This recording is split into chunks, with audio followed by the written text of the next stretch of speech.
আসসালামু আলাইকুম। Welcome back to my channel. কাছে এবং দূরে, দেশ এবং দেশের বাইরে যে যেখান থেকে আমার ভিডিওটি দেখছেন, আশা করছি আল্লাহর রহমতে সবাই ভালো আছেন। আলহামদুলিল্লাহ, আমরাও সবাই ভালো আছি। চলে আসলাম আরেকটি নতুন ব্লগ ভিডিও নিয়ে। আশা করছি সবার ভালো লাগবে। রমজান মাস চলতেছে, সেজন্য আর কি দুপুর থেকেই ভিডিওটি শুরু করলাম। এখানে সকালে আর কি বাচ্চাদেরকে তো নাস্তা খাইয়ে দিতে হবে, তো ওদেরকে নাস্তা খাইয়ে সব কিছু আর কি ক্লিন টিন করে আমি এখানে রান্নার জন্য প্রিপারেশন নিয়ে নিচ্ছি।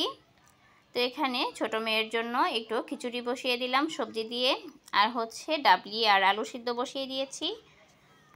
তারপর কিছু থালা বাসন জমেছিল, ওগুলো একটু ক্লিন করে নিলাম।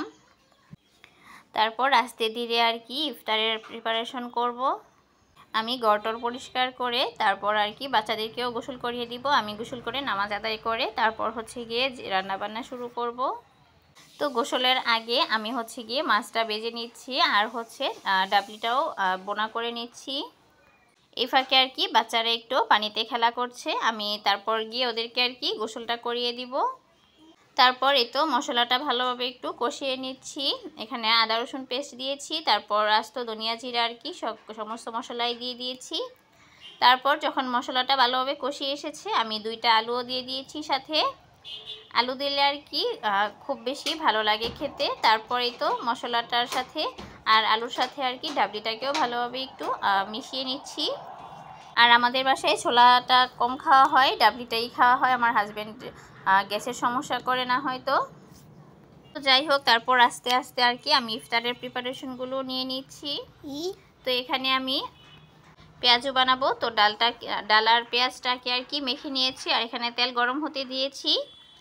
তারপর আস্তে আস্তে আর কি পেঁয়াজগুলো বেছে নিব, আর বাঁচতে বাঁচতে আর কি পাশের বাসা থেকেও ইফতার চলে এসেছে। তো আগে জানলে আর কি আজকে আর ইফতার বানাতাম না, যেহেতু আমার হাজব্যান্ড বাসায় ইফতার করে না, আমি আর আমার বাচ্চারাই। তো বাচ্চারা তো তেমন খায় না, দেখা যায় ইফতারের সময় এত ভাজা পোড়াও খাওয়া হয় না, অনেক ইফতারই আর কি নষ্ট হয়।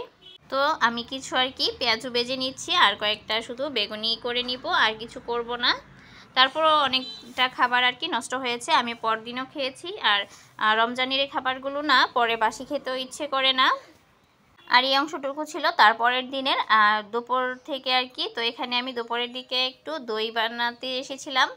তো আমার হাতের দইটা তেমন একটা আর কি বসতে চায় না, আমি মাঝে মাঝেই ট্রাই করি। তো অনেক দিন পর আর কি আবার ট্রাই করছি দই বসানোর জন্য। তো এখানে মাটির একটা পাতিল ছিল আর কি, তো এটাতে দই নিয়ে আসা হয়েছিল, ওটাই আমি একটু ক্লিন করে নিয়েছি।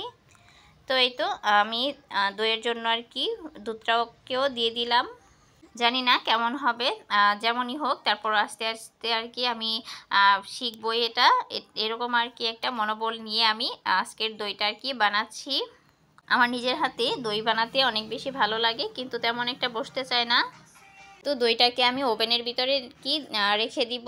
এখানে একটা কাঁথা দিয়ে দিয়েছি, আর ফয়েল পেপার দিয়ে দইয়ের যে হাঁড়িটা ছিল আর কি ওটার মুখটাও সিল করে দিয়েছি।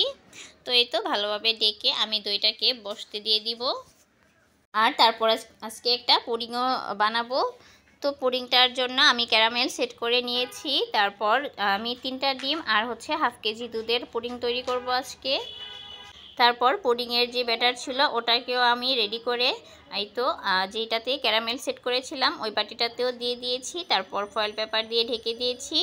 তো এই ছিল আজকের পুডিংয়ের ফাইনাল। রমজানের অনেক অনেক শুভেচ্ছা জানিয়ে আজকের ভিডিওটি এখানেই শেষ করছি। আসসালামু আলাইকুম, আল্লাহ হাফিজ, সবাই ভালো থাকবেন।